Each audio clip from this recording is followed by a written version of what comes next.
மக்களிடம் செல், மக்களோடு வாழ்.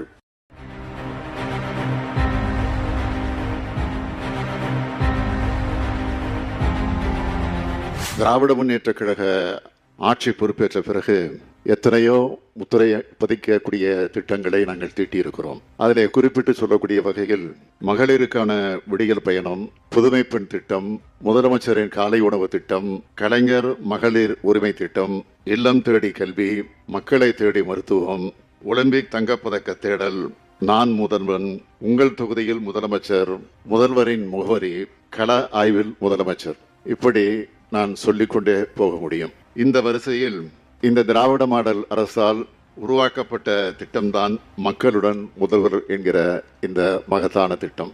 மக்களிடம் செல், மக்களோடு வாழ், மக்களுக்காக வாழ் என்பதுதான் எங்களை ஆளாக்கிய பேரறிஞர் அண்ணாவும் தமிழக தலைவர் கலைஞரும் காட்டிய பாதை என்பதை நாங்கள் மறந்துவிட மாட்டோம். அத்தகைய நன்மைகளை நேரடியாக ஒவ்வொரு மனிதருக்கும் வழங்குகிற மாபெரும் திட்டம்தான் மக்களுடன் முதல்வர் என்கிற இந்த திட்டம். அரசு அலுவலகங்களுக்கு மக்கள் சென்று சேவைகளை பெறும் அந்த நிலையை மாற்றி அரசின் சேவைகள் மக்களுக்கு நெருக்கமாக கொண்டு போய் சேர்க்க, எல்லா பொதுமக்களுக்கும் அது எளிதிலே கிடைக்க செய்வதுதான் இந்த திட்டத்தினுடைய முக்கிய நோக்கமாக அமைந்திருக்கிறது. தமிழ்நாட்டில் உள்ள